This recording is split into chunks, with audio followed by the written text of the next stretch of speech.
예.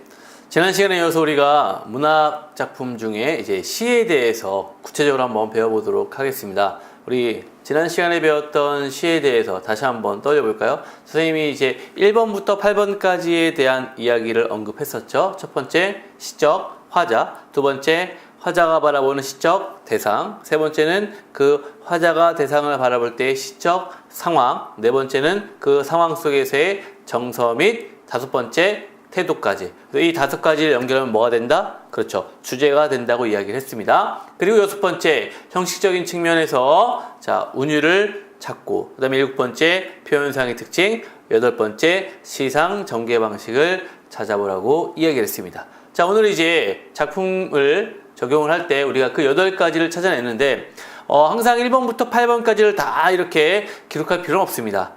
일단은 간단하게 항상 주제, 그 다음에 표현상의 특징, 시상 전개 방식, 그리고 중요 시어의 의미 정도를 정리해 놓는 습관은 근데 필요합니다. 그래서 여러분들이 저랑 하면서 지금 정리를 그렇게 깔끔하게 해 놓으시고요. 저희 교재에는요, 왼쪽, 오른쪽에 그런 것들을 간략하게 정리를 해 놨으니까 도움이 많이 되실 겁니다. 자, 그럼 이제 지금부터 들어가 보도록 하겠습니다. 자, 첫 번째 작품은요, 삶에 대한 깨달음과 다짐이라는 주제로 엮어놓은 여러 작품들을 먼저 배워보도록 할 겁니다. 자, 첫 번째 작품이 이제 김남조 시인의 설일이라는 작품인데요. 자, 김남조 시인 하면은요, 항상 여러분들이 떠올려야 될 게 있습니다. 굉장히 이제 크리스찬이시기 때문에, 시 안에, 어떤 뭐라 그럴까, 종교적인 색채가 좀 약간 강한 게 들어갑니다. 그래서 항상 마무리는 어떤 깨달음의 내용이 드러나고요. 그래서 여러분들이 이제 기독교인 사람들은 좀 더 이런 시들이 이해하기가 좀 쉬울 겁니다. 그렇지 않은 사람들이라 할지라도요, 종교가 없는 사람이라고 할지라도 종교를 가졌을 때 어떤 깨달음의 마음이 어떤 것일까라는 생각들을 한번 해본다면은 이 시가 좀 더 이해하기 쉽지 않을까 생각이 됩니다. 자, 설일이라는 뜻은요, 눈 내리는 날이라는 뜻이죠. 그리고 설날이라는 의미도 있습니다. 그래서 두 가지, 눈이 내리는 것과 설날 아침, 그러니까 1월 1일로 볼 수 있겠죠. 그 두 가지 의미를 동시에 생각한다면 어렵지 않을 겁니다. 첫 번째 볼게요. 겨울나무와 바람. 머리채 긴 바람들은 투명한 빨래처럼, 직유법이죠. 머리채 긴 바람들은 투명한 빨래처럼 진종일 가지 끝에 걸려 나무도 바람도 혼자가 아닌 게 된다. 자, 첫 번째 1원에서의 내용은요, 두 대상이 나왔습니다. 자, 뭐와 뭐가 나왔죠? 그렇죠. 첫 번째는요, 나무와 바람에 대해서 나왔습니다. 자, 두 시어의 관계를 봤을 때 머리채 긴 바람들이라 그랬어요. 자, 바람은 원래 눈에 보입니까? 안 보입니까? 그렇죠? 안 보입니다. 얘는 추상적 대상이에요. 근데 이 바람이 눈에 보이지 않는 추상적 대상인데 이 바람을 어떻게 바꿨어요? 머리채 긴 이렇게 바꿔놨어요. 그럼 이게 구체적으로 바뀌었죠. 그래서 이런 표현법을 뭐라고 그럽니까? 우린 추상적 대상의 구체화 이렇게 얘기합니다. 추상적 대상의 구체화. 머리채 긴 바람들은 투명한 빨래처럼, 자, 이거를 또 투명한 빨래라고 비유했죠. 자, 빨래는 원래 이렇게 보여야 되는데 투명하다는 건 바람의 속성을 표현한 걸로 볼 수 있습니다. 진종인의 가지 끝에 걸려 나무도 바람도 혼자가 아닌 게 된다. 자, 이 말은요, 나무의 가지가 흔들리는 모습을 형상화했다고 보시면 돼요. 그러니까 나무가 흔들릴 수 있는 건 바람 때문이고, 바람 역시 눈에 보이진 않지만 나무라는 대상을 통해서 그 존재를 확인시키고 있죠. 그렇기 때문에 나무와 바람은 어떻다? 둘 다 혼자가 아닌 게 된다. 그래서 두 대상은 지금 혼자가 아닌 대상이라는 걸 나타내주고자 하는 시어였습니다. 그리고 이연에서 보세요. 혼자는 아니다. 누구도 혼자는 아니다. 나도 아니다. 실상 하늘 아래 외톨이로 서보는 날도 하늘만 함께 있어주지 않던가. 자, 이거를 이제 화자로 1연에서 2연으로 내려올 때는요, 화자로 이제 나가오는 겁니다. 화자는 현재 어떤 상황? 그렇죠. 외톨이의 상황이었어요.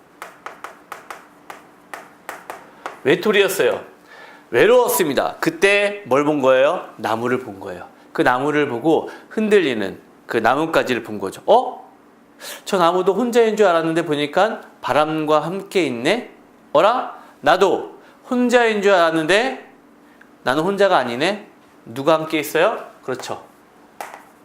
하늘이 함께 있다는 걸 깨달은 거죠. 나무를 화자에다 치환했다면 바람이란 추상적 대상을 바로 하늘로 바꿨다고 보시면 되는 겁니다. 그럼 여기서 하늘의 의미는 이런 의미로 치부할 수 있는 거예요. 신이에요, 신. 그러니까 내가 기독교라는 어떤 종교를 믿고 있기 때문에 작가가 그 화자가 바로 신이라는 존재의 깨달음을 지금 맞아 하나님은 나와 함께 하셨지 라는 그런 깨달음을 이제 얻게 되는 겁니다. 그래서 신이라는 존재를 지금 인식을 하게 되는 거예요. 이해가셨죠? 그러니까 화자가 외톨이였을 때 난 혼자야 이렇게 생각을 했을 때 신은 나와 함께 하셨네 라는 것을 깨닫게 되는 겁니다. 자, 그럼 이렇게 되면은 자기의 외톨이라는 어떤 상황에서 벗어나게 되겠죠. 자, 볼게요. 삶은 언제나 은총의 돌층계의 어디쯤이다. 사랑도 매양 섭리의 자갈밭의 어디쯤이다. 그래서 깨달음의 내용이 나와요. 자, 삶과 사랑에 대해서 이야기를 합니다. 삶의 첫 번째 은총의 돌층계.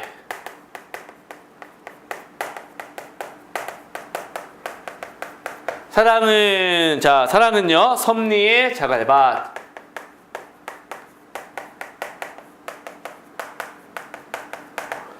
자, 그래서 이거 표현법은 아시겠죠? 일단은 대국법이 쓰였죠.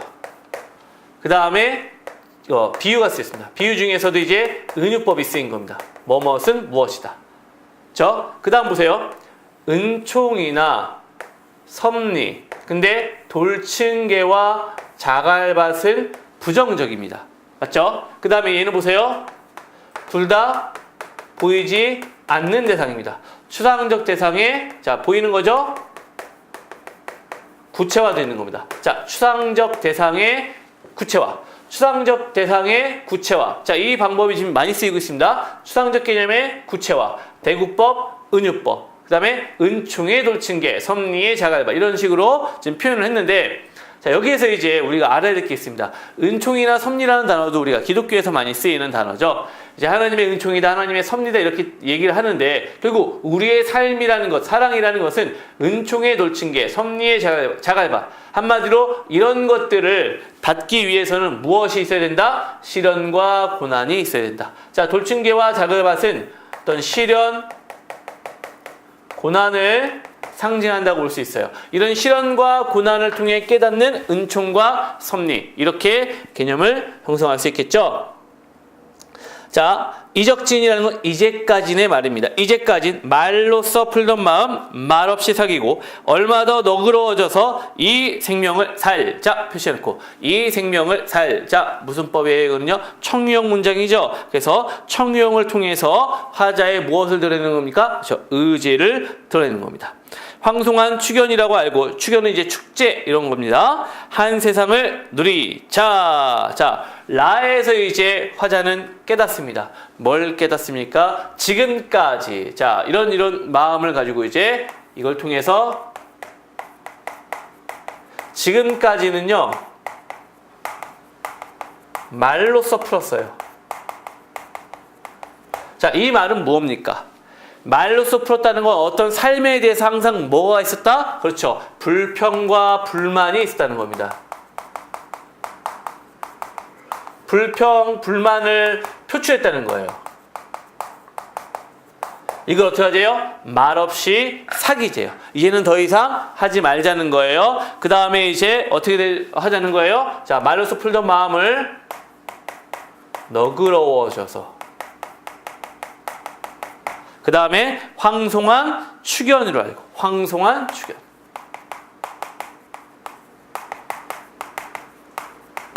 그럼 이 두 가지의 마음을 통해서 우리는 뭘 알 수 있습니까? 그렇죠. 작가가 깨달음을 얻은 내용을 알 수 있는 겁니다. 시인은요, 지금 보면은 지금까지 자신의 삶의 태도를 뭐 하는 거예요? 반성하는 거예요. 이렇게 넘어오면서 반성하고 앞으로 이제 이렇게 살겠다는 바로 다짐이 되는 겁니다. 자, 이 다짐을 뭘 통해서 드러냈습니까? 뭐뭐 하자, 뭐뭐 하자. 즉 청유형 어조죠. 청유형 어조의 반복을 통해서 화자의 다짐을 드러내는 겁니다. 아시겠죠? 살자, 누리자, 자, 청유형 어조, 다짐. 오케이? 됐죠? 자, 마지막 교훈입니다. 새의 눈시울이 순수의 얼음꽃, 승천한 눈물들이 다시 땅 위에 떨고 있는 백설을 담고 온다. 자, 여기에서 우리가 표시해야 될 게 있습니다. 새의 눈시울, 동그라미, 순수의 얼음꽃, 동그라미, 승천한 눈물, 동그라미, 백설, 동그라미. 자, 이 동그라미 친 대상들이 다 뭡니까? 그렇죠. 눈입니다. 바로 눈이라는 대상이 화자의 어떤 눈물이 올라가서, 즉 깨달음의 눈물이 올라가서 다시 내리는 그 모습으로 형상을 한 거예요. 지금 현재 하늘에서는 눈이 내리고 있는 거예요. 그렇죠? 설일이니까 눈 내리는 날이라고 했잖아요. 하늘에서 눈이 내리는데 그 눈이 화자의 깨달음으로 인한 눈물이 하늘로 올라가서 다시 땅에 떨어지는 모습으로 나타났다고 보는 겁니다. 그렇기 때문에 자, 여기 보면은요, 눈시울, 그 다음에 얼음꽃, 눈물, 다시 백설, 이것이 바로 화자의 그 깨달음의 눈물, 그래서 순수함을 상징하는 시어들이다. 이렇게 보시면은, 정리하시면은 될 것 같습니다.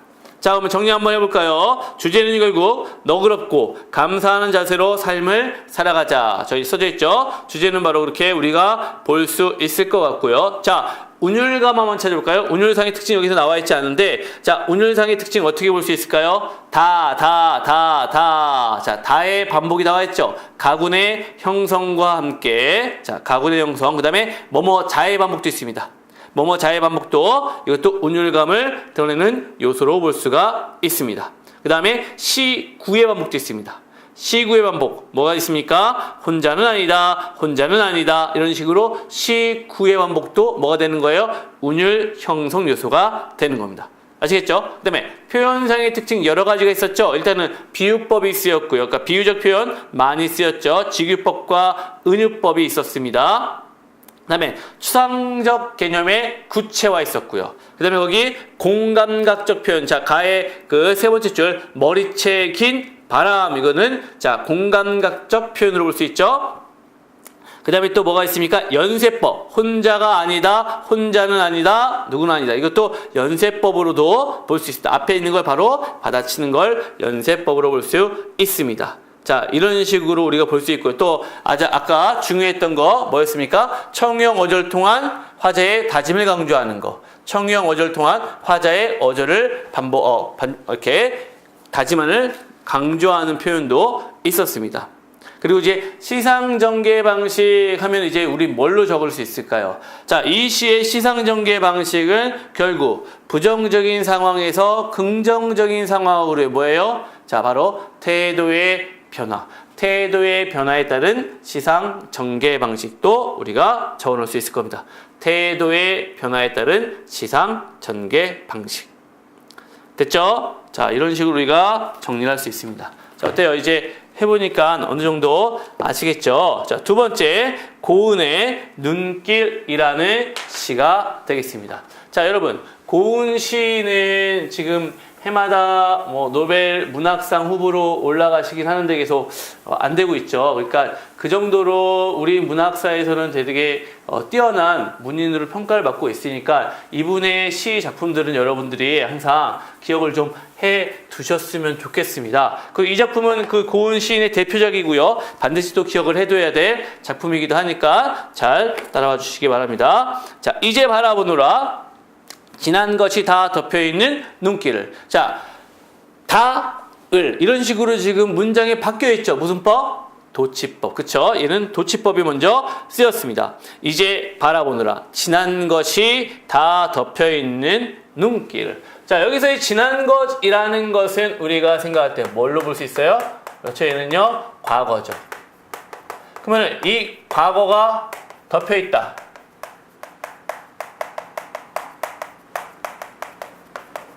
자, 이 과거가 긍정이면은 덮여 있다는 건 부정이 될 수 있고요. 과거가 부정이면 덮여 있다는 건 긍정이 될 수 있습니다. 하지만 대다수의 이렇게 지난 것을 덮어버린다는 건 지난 것을 우리는 뭘로 볼 수 있다는 거예요. 그렇죠. 부정적으로 볼 수 있는 거죠. 그걸 덮여 있는 눈길이니까 바로 긍정이 되는 거죠. 과거의 부정적인 거를 덮어서 긍정으로 바꾸는 것, 어떤 이미지? 그렇지. 정화의 이미지가 되는 겁니다. 다 엎어버리니까 정화의 이미지입니다.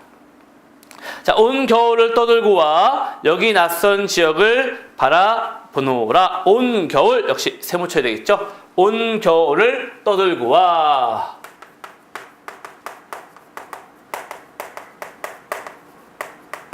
자, 온 겨울을 떠돌았다는 것 자체가 바로 지난 것, 이 과거를 상징하는 모습으로 올 수 있겠죠? 자, 여기 있는 낯선 지역을 바라보느라 낯선 지역 동그라미. 자, 이 낯선 지역도 뭡니까? 이 낯선 지역이라는 건 다 덮여 있으니까 낯서는 거죠? 처음 보는 거니까. 그래서 낯선 지역을 바라본다 이렇게 표현한 겁니다. 나의 마음은 나의 마음속에 처음으로 눈 내리는 풍경. 세상은 지금 묵념의 가장자리. 자, 지나온 어느 나라에도 없었던 설레이는 평화로서 덮이노라. 자, 설레이는 평화.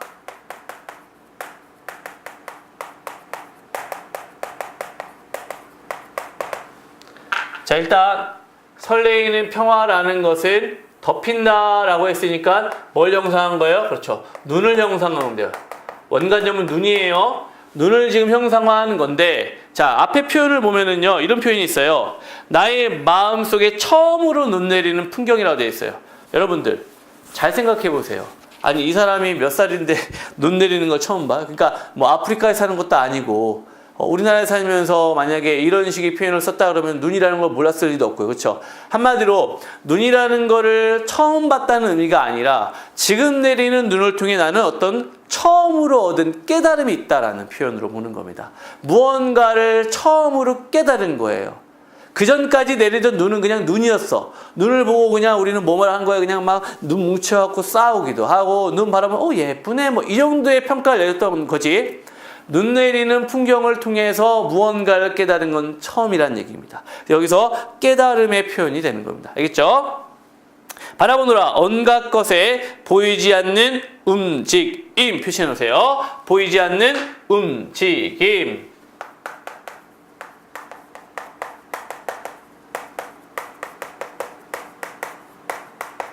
자, 보이지 않는데 움직인대요. 말이 안 되죠? 역설입니다. 역설. 자, 역설적 표현이 되는 겁니다. 보이지 않는 움직임을. 눈 내리는 하늘은 무엇인가? 내리는 눈 사이로 귀 기울여 들리나니 대지의 고백. 나는 처음으로 귀를 가졌노라. 자, 대지의 고백. 대지가 땅인데 고백할 수 있습니까? 없죠. 의인화로 볼 수 있고요. 그 다음에 나는 처음으로 귀를 가졌노라. 아까는 뭐였습니까? 처음으로 뭐요? 자, 내가 아까는 처음으로 눈 내리는 풍경 봤다 그랬죠. 지금은 처음으로 귀를 가졌대요. 그럼 이때도요. 지금 처음으로 두 가지죠. 처음으로 눈 내리는 풍경 봤고요. 귀를 가졌다 그랬어요. 그럼 이게 시각적이고 이게 청각적인데, 자, 이 귀를 가졌다는 것도 이 대지의 고백을 들었다는 얘기죠. 그러면 이때의 귀를 가졌다는 얘기는 바로 무엇일까요? 한마디로 처음으로 무언가를 깨닫는 그런 어떤 소리를 들었다는 얘기입니다.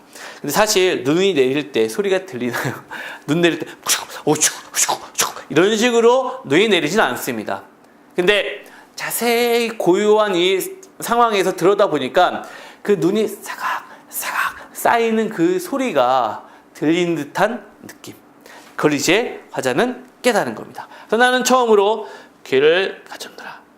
나의 마음은 밖에서는 눈길, 안에서는 어둠이노라. 그래서 자, 화자는 마지막에 이렇게 적습니다. 나의 마음은 밖에서는 눈길, 안에서는 어둠. 결국 여기서의 눈길과 어둠은 동일한 대상. 자, 어둠이라는 이미지는 뭐라 그랬습니까? 부정적으로 많이 쓰인다 그랬죠. 하지만 여기서는 뭡니까? 눈길과 동일한 이미지, 긍정적인 이미지입니다. 자, 눈길의 이미지는 뭐였습니까? 지나온 것들을 다 덮어버리는 뭐의 이미지? 그렇죠. 정화의 이미지죠. 순수의 이미지입니다. 그럼 어둠은 어떻게 해서? 그렇죠. 마음속이 어둡다라는 건 뭡니까? 마음이 어둠이라는 건 진짜 마음도 뭐예요? 아무것도 없이 다 깨끗해졌다는 거. 안에 있으니까. 그러니까 이 안에 있는 어둠이라는 건 여기서는 부정적인 어둠이 아니라 모든 것이 사라진 마음의 어떤 부정적인 생각이나 이런 것들이 다 사라지고 난 순수함, 정화의 마음이다 라고 볼 수가 있다는 얘기죠. 그래서 정화와 순수의 이미지입니다. 자, 온 겨울의 누리 세상을 떠돌다가 이제와 위대한 정막을 지킴으로써 쌓이는 눈더미 앞에 나의 마음은 어둠이노라. 자, 온 겨울의 누리 떠돌다가 다시 한번 세모치세요. 온 겨울의 누리를 떠돌다가 이제와 위대한 정막을 지키면 위대한 정막은 동그라미 쌓이는 눈더미 앞에 나의 마음은 어둠이노라. 그럼 여기서 이제 위대한 정막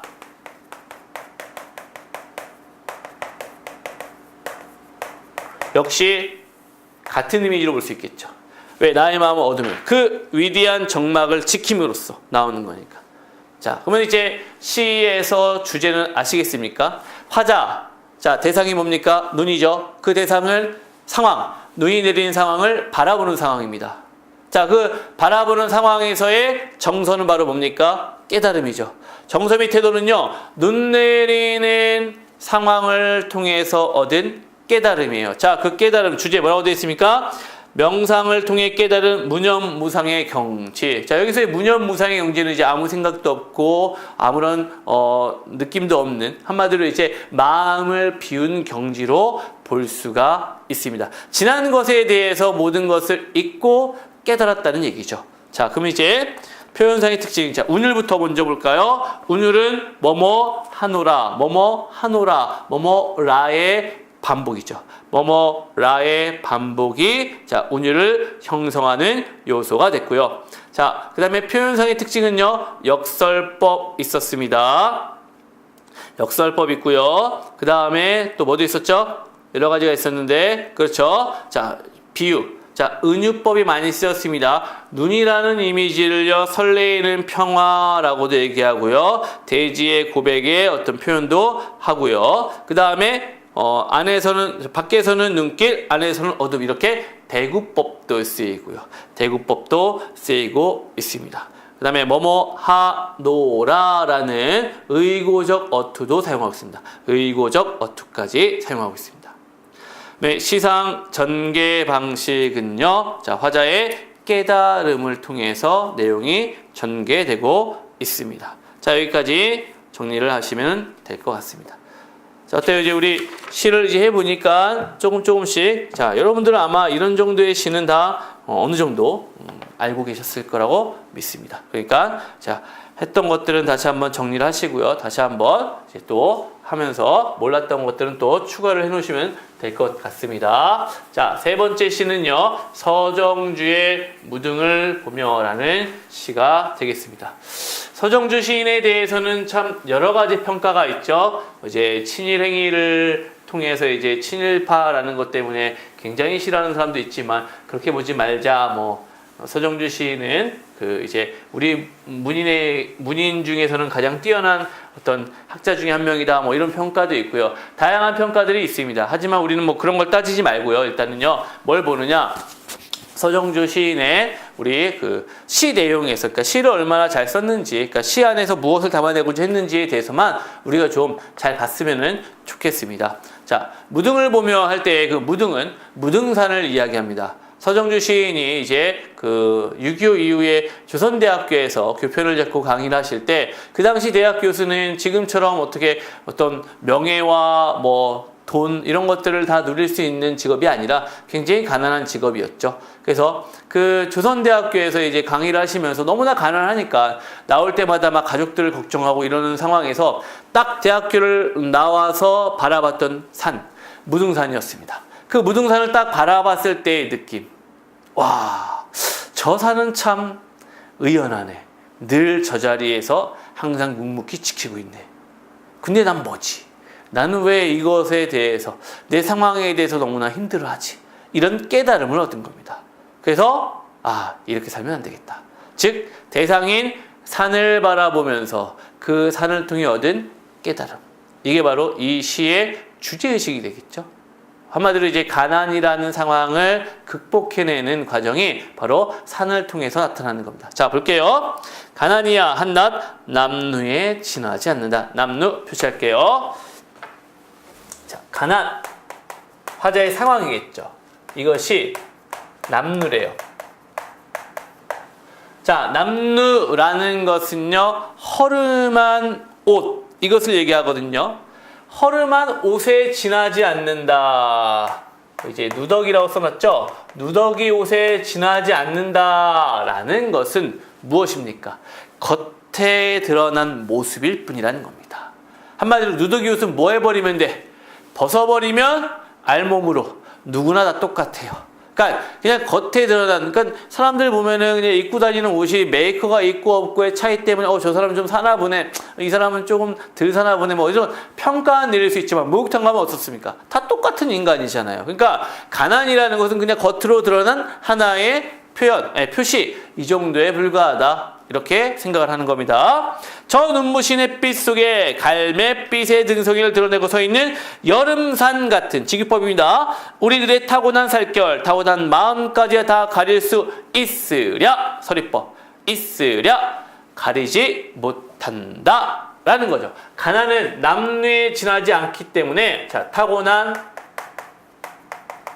살결,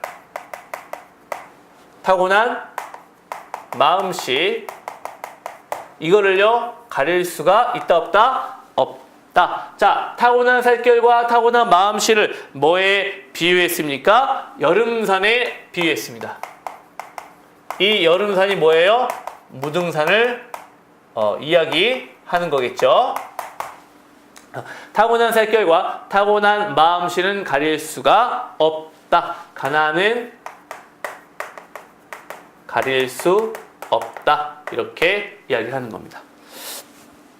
청산이 그 무릎 아래 질환을 기르듯 우리는 우리 새끼들을 기를 수밖에 없다. 자, 이것도 이제 직유법입니다. 자, 이번에 이제 청산이 질환을 기릅니다. 우리도요 새끼를 기른다는 얘기입니다. 자, 직유법인데 청산과 우리를 동일시하는 겁니다.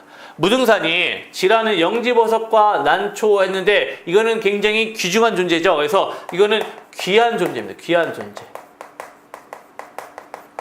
한마디로 우리 새끼를 그렇게 기를 수밖에 없다라는 거 바로 뭡니까? 귀하게 기르겠다라는 뜻이죠. 네. 청산이 그 무릎 아래 지라를 기르듯 우리는 우리 새끼들을 기를 수밖에 없다. 자, 목숨이 가다 농물쳐 위에드는 오후의 때가 오거든. 오후의 때 세모 쳐야 되겠죠. 자, 이 오후의 때라는 건 이제 화자가 겪는 부정적 현실, 진짜 힘들어서 막 죽고 싶고 이럴 때겠죠. 그때 내외들이여, 내외 표시 부부들입니다. 그대들도 덜어는 않고 덜어는 차라리 그 곁에 누워라. 지어미는 지어비를 물끄러미 우러러보고 지아비는 지어미의 이마라도 짚어라. 내외들이여 뭐 하라는 겁니까? 서로가 서로에게 뭐 해라? 의지해라. 라는 건 서로가 서로에게 힘을 줘라. 한마디로 이때의 의지와 힘은 뭘 얘기하느냐? 믿음을 얘기하는 겁니다. 믿음.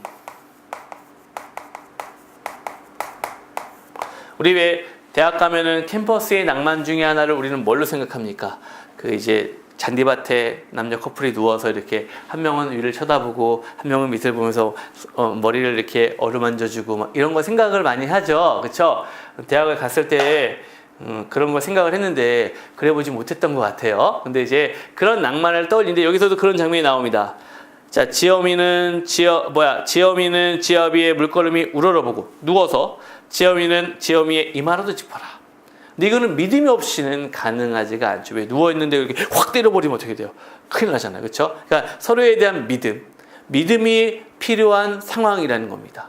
왜? 힘들잖아요. 그래서 힘든 상황에서 서로가 믿으면 이것을 극복해낼 수 있다는 겁니다. 마지막, 어느 가시덤불 쑥구렁에 놓일지라도. 자, 가시덤불 쑥구렁.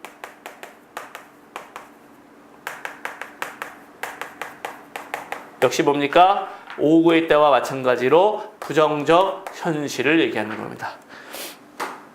우리는 옥돌 같이 후젓이 묻혔다고 생각할 일이여 청태라도 자욱히 낄 일인 것이다. 옥돌, 청태.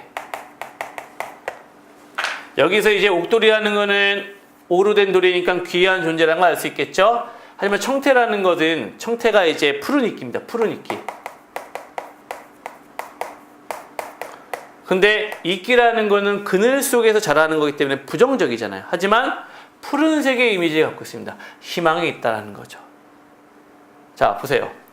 이 시는요, 일단은 화자의 상황은 가난이었습니다. 가난한 상황 속에서 화자는 굉장히 힘들어하고 있었을 거예요. 하지만 눈앞에 펼쳐진 무등산을 바라보면서 그 산에 의연하고 어떤 너그러운 모습을 바라보면서 깨달은 겁니다. 아, 가난이라는 것은 그냥 나에게 씌워진 현재의 어떤 그냥 허름한 옷에 불과한 건데 내가 왜 이것 때문에 이렇게 힘들어하고 있었지?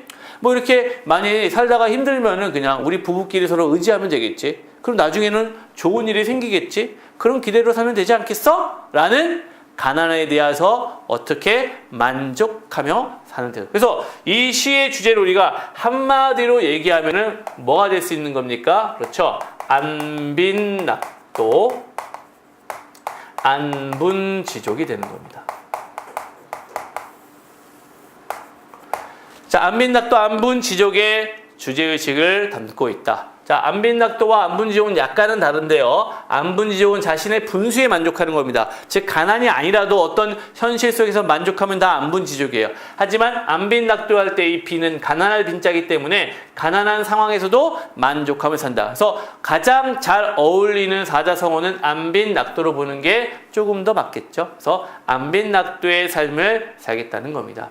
표현상의 특징은 비유적인 표현이 가장 많이 쓰였고요. 그렇죠? 그다음에 청산과 빗대어서 자신의 처지를 많이 드러내고 있다라고 볼 수가 있습니다. 주제 보세요. 본질적 가치에 대한 긍지와 신념 이러는데 조금 더 좀 쉽게 씁시다. 우리 가난을 긍정하는 삶의 태도 이렇게 쓰세요. 주제는요. 가난을 긍정하는 삶의 태도. 너무 어려워요. 본질적 가치에 대한 긍지와 신념 좀 어렵습니다. 가난을 긍정하는 삶의 태도.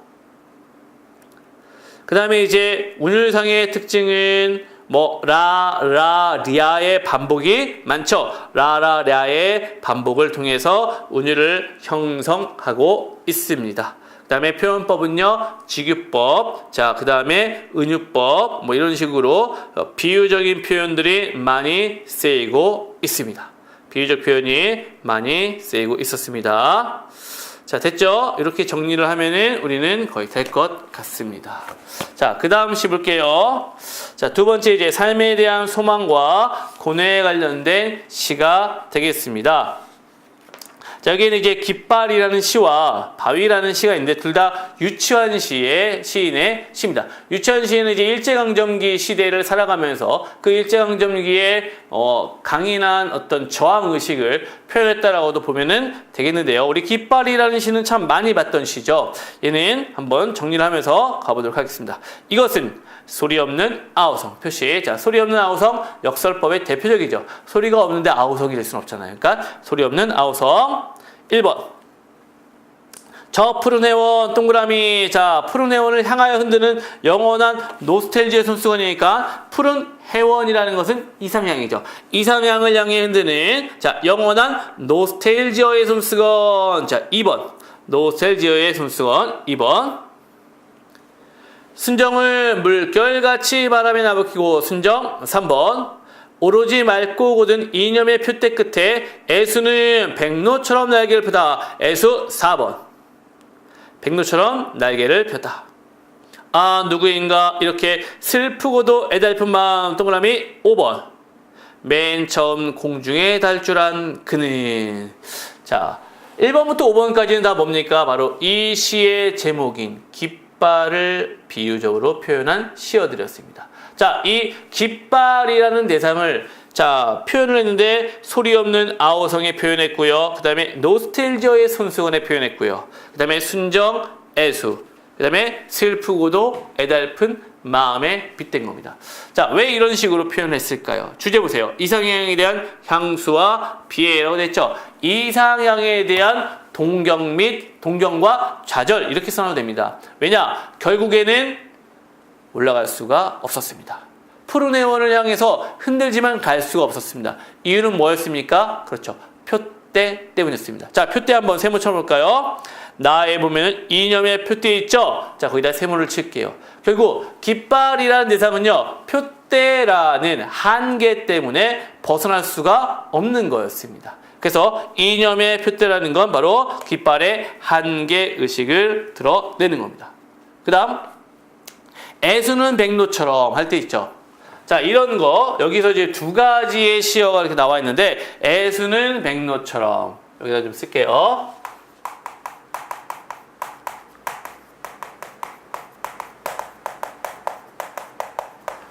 그 다음에 밑에는요, 순정은 자 위에 있죠. 순정은 물결같이, 순정은 물결같이, 순정은 물결같이. 자, 표현법 중에 얘는 이제 자 백로처럼 물결같이 지급법이죠. 그러면 이제 얘네 둘이 뭐가 되는 겁니까? 보조관념이 되는 겁니다. 보조관념이고 순정과 애수는 뭐가 돼요? 원관념이 돼요. 하지만 아까 제가 뭐라 그랬죠? 애수와 순정은 뭐에? 그렇죠. 깃발의 보조관념이었죠. 그래서 여기서 이게 보세요. 애수와 순정은요, 자, 다른 시어의 원관념인과 동시에 또 원래 시어의 보조관념의 역할을 하는 겁니다. 이중적 기능을 하는 시어가 됩니다. 그래서 애수와 순정은 그 이중적 비유적인 표현이라는 것을 기억을 하시면 되겠습니다. 그래서 자, 깃발의 이미지를 애수, 순정, 어떤 심리적인 표현을 하고요. 그러니까 깃발이 이상향에 가고 싶지만 가지 못해서 얻는 좌절감을 드러내고 있다라고 보시면 되겠습니다. 아시겠죠? 그래서 주제는요, 다시 한번 이상향에 대한 동경과 좌절 이렇게 정리를 하시면 되겠고요. 자, 운율상의 특징은요, 지금 보면은 운율상의 특징은 딱 이렇게 보이는 게 없죠. 그렇죠? 운율상의 특징은요, 얘는 크게 보이는 것이 나타나지 않습니다. 그럼 이제 표현상의 특징은요, 표현상의 특징은 뭐가 있었습니까? 그렇죠. 비유법. 가장 중요한 건 깃발 원관념의 자, 보조관념 여러 가지 쓰였죠. 은유법 1번부터 5번까지의 은유법. 그 다음에 역설법. 역설법 있었고요. 그 다음에 아 누구인가 이렇게 슬프고 애달픈 마음을 맨 처음 공중에 달줄한 그는 도치법이죠. 그래서 의미를 강조하고 있는 겁니다. 자, 옆에 보면 관련 작품 나옵니다. 서정주의 추천사 다시 표시해 놓고요. 서정주의 추천사 역시 마찬가지입니다. 추천사에서도요, 이상향에 대한 동경을 가고자 하지만 갈 수가 없습니다. 그래서 하나만 써놓겠습니다. 서정주의 추천사에서의 이상향은요, 바다와 하늘이었습니다. 바다와 하늘. 즉 여기서 같은 시어는 푸른 해원이고요. 그 다음에 서정주의 추천사에서도요, 가고자 하나 얘 때문에 이 한계 때문에 갈 수가 없어요. 바로 뭐죠? 추천사. 추천, 그네잖아요. 그렇죠? 그네가 바로 이 여기에서 어떤 거? 표대와 같은 의미입니다. 그네가 표대와 같은 의미로서 이렇게 이상향에 대한 동경과 좌절을 동시에 드러내는 시어였습니다. 그 정도로 기억을 하면은 텍스트가 관련이 되어질 겁니다. 자, 그 다음 작품 이제 바위라는 작품입니다. 바위라는 작품 보세요.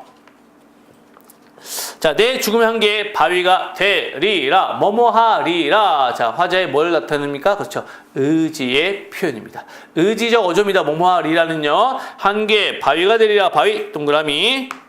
아예 애련에 물들지 않고, 그럼 애련, 세모. 희로에 움직이지 않고, 희로도 세모. 비와 바람에 깎이는 대로, 비와 바람 역시 세모.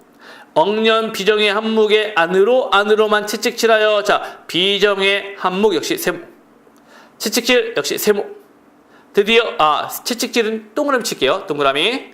드디어 생명도 망각하고 흐르는 구름. 자, 생명도 망각하고 흐르는 구름. 먼 원래 꿈꾸어도 노래하지 않고 두 쪽으로 깨트려져도, 자, 두 쪽으로 깨트려져도 세모. 노래하지 않고 세모. 소리하지 않는 역시 세모. 바위가 되리라. 바위 동그라미. 자, 이 시는요 그냥 세모의 나열입니다. 결국에는요. 자, 제가 이제 계속 세모를 쳤는데 간단한 구조는 이겁니다. 바위에서는요 세모의 상황이죠 다.